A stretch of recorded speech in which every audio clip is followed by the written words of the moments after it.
Bonjour frères et sœurs, je donne aussi un bonjour à l'Hexagone, à l'île Maurice et Guyane et aussi un peu de partout en Afrique. Je donne un bonjour aussi à Yvonne et à deux Yvonne qui nous suit, la Yvonne de Saint-Pierre et la Yvonne aussi de Guyane. Frères et sœurs, on va parler, c'est la parole de Dieu dans Jean 15, verset 16, quand Jésus comme ça, ce n'est pas vous qui m'avez choisi, c'est moi qui vous ai choisi et je vous établis. Et après, en plus, qu'il nous dit, il va porter encore beaucoup de fruits encore. Amen. Là, c'est le frère Christophe Balam qui est derrière la caméra, qui a donné l'ouverture du thème en fin de compte que nous allons aborder. Bonjour à tous les frères et sœurs dans le monde entier qui vont aussi venir sur cette chaîne pour écouter le message. Donc, comme le frère avait dit, ce n'est pas vous, que là c'est le Seigneur qui parle, il dit que ce n'est pas vous qui m'avez choisi, c'est moi qui vous ai choisi. Mais maintenant, quand est-ce que le Seigneur nous a choisi en fin de compte?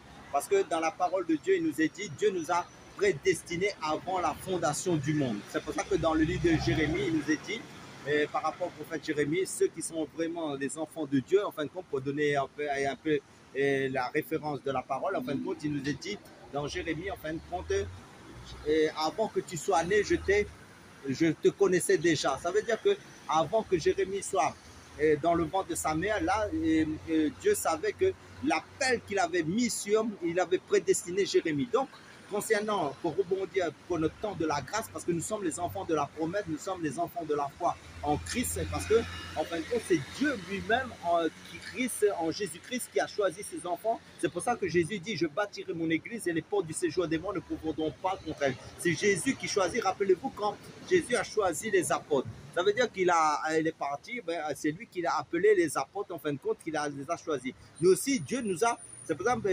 Dieu, par sa parole, il nous a, comment dire, appelés aussi, parce qu'après avoir entendu et cru à l'évangile, vous avez été scellés du Saint-Esprit. Donc, c'est le Seigneur qui nous a marqué de son sceau, de son esprit.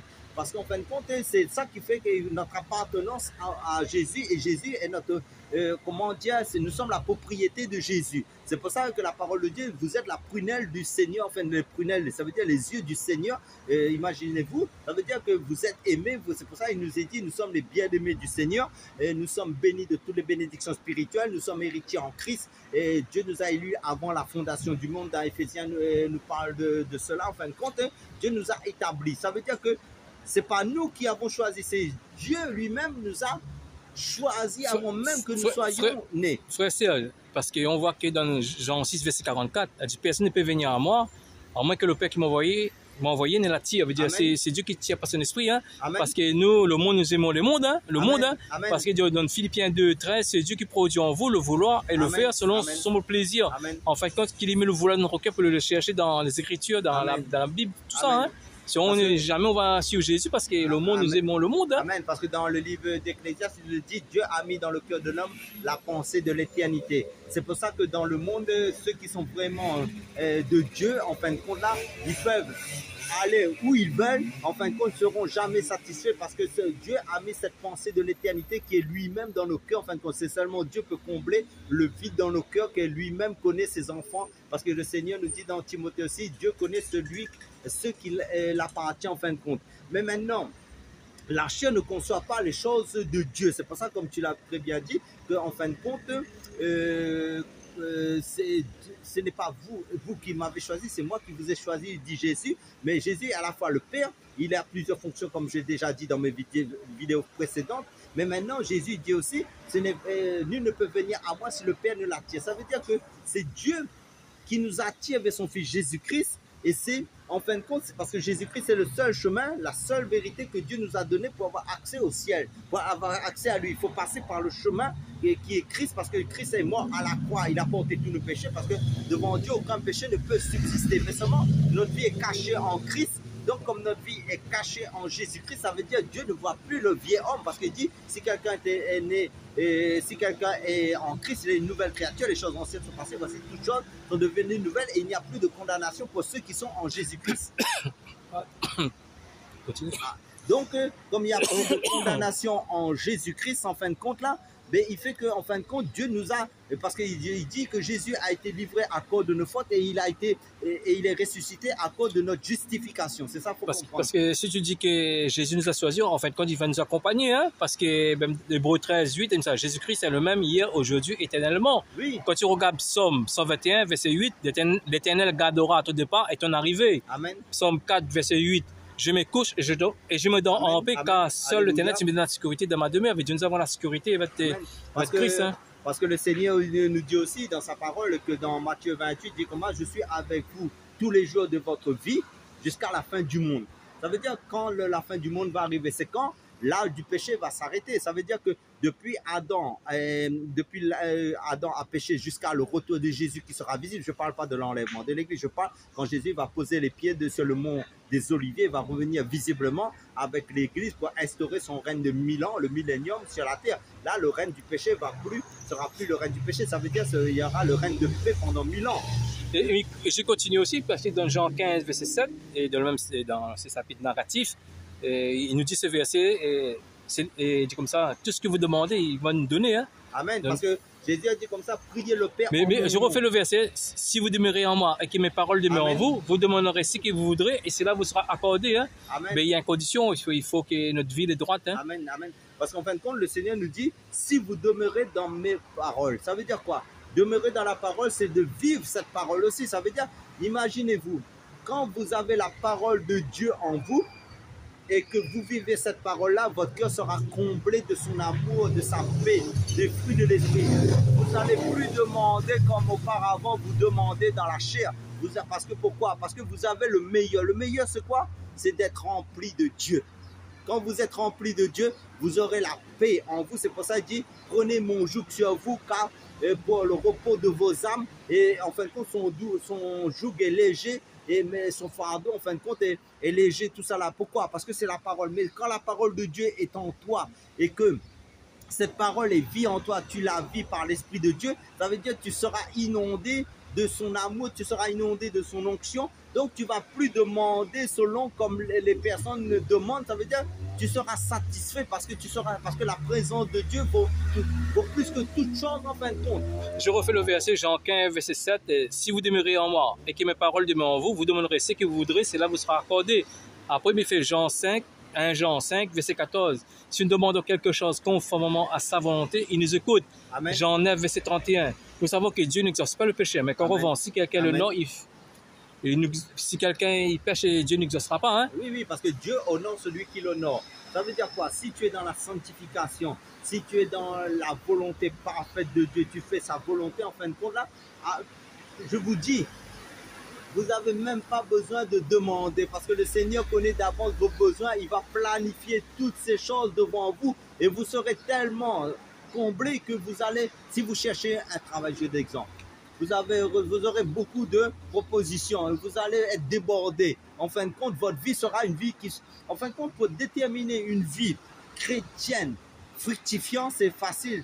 Quand vous débordez, en fin de compte, autour de vous, comment dire, les gens verront parce que vous êtes tellement bénis, en fin de compte, vous n'avez plus le temps, en fin de compte, aux choses inutiles. C'est ça, je veux dire, aux distractions. Vous allez à l'essentiel, qui est les choses de Dieu. Vous allez vous préoccuper des choses que Dieu aime, en fin de compte. Parce que lorsque tu vas demander un BM, une voiture, il est préférable que tu demandes sans jeu de cœur. Non, parce que, en fin de compte, ce qu'il faut comprendre, quand vous allez faire la volonté de Dieu, quand vous serez dans sa volonté parfaite, vous allez être conduit par son esprit pour demander ce que Dieu veut que toi tu demandes. Ça veut dire c'est plus toi qui vis, comme l'apôtre Paul dit, ce n'est plus moi qui vis selon la chair, mais c'est Christ qui vit en moi. Tu vas avoir le comportement de Dieu. C'est ça qu'il faut comprendre. Ça veut dire que quand tu vis, en fin de compte, quand le Seigneur nous dit, en fin de compte, si vous demeurez en moi, que mes paroles demeurent en vous et que vous allez faire la volonté de Dieu, et selon son plan parfait, ça veut dire que Dieu prend toute l'ampleur dans ton cœur, selon toute la place qu'il veut, parce que tu es le temple du Saint-Esprit. N'oublie pas, tu es le temple de Dieu. Donc quand Dieu il est le roi, il règne en toi, ça veut dire son royaume est en toi, il est assis sur ton cœur par son esprit. Donc tu vas plus avoir les mêmes conceptions humaines, tu vas avoir les conceptions du ciel, tu vas les pensées du ciel, tu vas aimer être plus dans sa présence que dans les choses qui est de ce monde. Psaume 37, verset 4 nous dit, fais l'Éternel tes délices, il n'aura ce que ton cœur désire. Je veux dire, là, lorsque tu dis ça, en fin de compte, il faut déposer le dossier à ses pieds, là, tout le dossier, tout le projet à ses pieds, c'est lui qui va occuper ce dossier-là. Mais lui, il sait d'avance qu'est-ce qui est bien pour toi et ce qui n'est pas bien, il va te mettre de côté. Donc, il connaît d'avance ce qui est bien pour toi. C'est pour ça que tu vas prier selon l'esprit. C'est pour ça que quelqu'un qui est conduit par l'esprit, il ne va plus demander selon la chair, il va demander selon l'esprit. Tu veux dire, c'est Matthieu 6, verset 8, votre Père sait de quoi vous avez besoin avant que vous le demandiez. Amen. Je veux dire, Dieu connaît tout besoin. Oui, parce que le Seigneur nous dit aussi, si vous avez le manger et le boire et les vêtements, cela vous suffit. Ça veut dire quoi? Ça veut dire que les choses spirituelles, ça veut dire que tu vis selon le ciel sur la terre. En fin de compte, tu vis plus selon l'homme animal, l'homme charnel. Et nous avons expérimenté, frère Serge, toi et moi, et les autres frères aussi dans le monde entier, nous avons expérimenté ce verset-là, parce que je pense que tu as demandé des choses que tu as été exaucé. Moi, par exemple, j'ai prié pour qu'il rouvre les portes sur les chaînes de télévision pour moi. On voit aujourd'hui le résultat. On va nous devons demander au Seigneur que nous avons des frères qui nous ont quittés dans notre église, vidéo l'église. On voit des personnes qui sont venues. On voit que nous avons baptisé aussi des personnes qui nous avons demandé au Seigneur. Nous avons prié. Nous avons fait des... Il y a des choses que Dieu fait à travers de nos ministères, en fin de compte, qui nous étonnent. Parce que pourquoi? Des fois, on est surpris, même prêcher, on ne s'attend pas à apporter la parole de terre. Mais c'est l'Esprit de Dieu qui fait le travail en nous. Parce que Jésus a bien dit, quand l'Esprit viendra, il vous conduira dans toute la vérité. Et c'est son onction, son Esprit, en fin de compte, qui communique sa vie de l'Esprit pour que les autres soient enrichis, soient bénis. Pourquoi tous ces abonnés sur la chaîne aussi pour apporter la parole de Dieu? Parce que c'est Dieu qui fait son œuvre en fin de compte à travers ses instruments, ses vases qu'il a choisis. C'est pour ça que les vases qu'il choisit en fin de compte, il les a prédestinés avant la fondation du monde. Ce sont des instruments pour sa gloire. Après, on voit que les personnes qui ne demeurent pas dans la parole de Dieu, il va s'efforcer, courir pour chercher les abonnés. Non, en fait, non, c'est Dieu qui fait tout. Non, si Dieu t'a appelé, ça veut dire que Dieu va mettre le vouloir et le faire en toi. Dieu va mettre sa grâce en toi. C'est pas toi qui fais, c'est Dieu lui-même. Parce qu'il dit, après avoir fait ce que Dieu nous recommande de faire, et c'est Dieu qui nous recommande en fin de compte, mais pour faire son œuvre, et c'est lui-même en fin de compte qui va, après avoir accompli, nous serons comme des vases inutiles, des serviteurs inutiles, des instruments inutiles, parce que nous avons vu sa main agir et à travers d'instruments que nous étions entre ses mains pour sa gloire. Et la gloire pour lui. Jean 16, verset 24. Il nous dit aussi, jusqu'à présent, vous n'avez rien demandé au mon nom, demandez et vous recevrez, afin que votre joie soit parfaite. Elle dit, demande ce que tu veux, selon sa volonté. Amen, mais à condition, il y a une condition aussi, que cela soit fait selon sa volonté. Donc, en fin de compte, il faut vivre en fonction de sa parole. Il faut que sa parole aussi soit appliquée dans ta vie selon ses desseins à lui, non pas selon la chair, mais selon l'esprit. C'est ça, parce que Dieu honore celui qui l'honore. Et des fois, comme je dis, on n'a pas besoin de prier. Dieu met dans notre vie ce qu'on des fois, on ne demande pas, des fois, mais ça arrive. Et pourquoi? Parce que Dieu connaît nos besoins, parce que ça réjouit son cœur aussi de nous donner. Parce que comme un papa aime son enfant être heureux, mais ça réjouit le cœur de Dieu de faire des grâces à ses enfants. Et c'est lui, il a décidé, parce que Dieu est souverain dans sa décision. Frère Serge, j'ai fait le fin de mot. Le fin de mot, c'est qu'en fin de compte, Dieu nous aime. Parce qu'il dit, car Dieu a tant aimé le monde qu'il a donné son Fils unique, Jésus-Christ, afin que quiconque en lui ne périsse pas, mais qu'il ait la vie éternelle. Le plus grand cadeau que Dieu nous a donné, c'est la vie éternelle. Pour être dans sa présence éternellement. Amen. Soyez tous bénis. Sois bénis.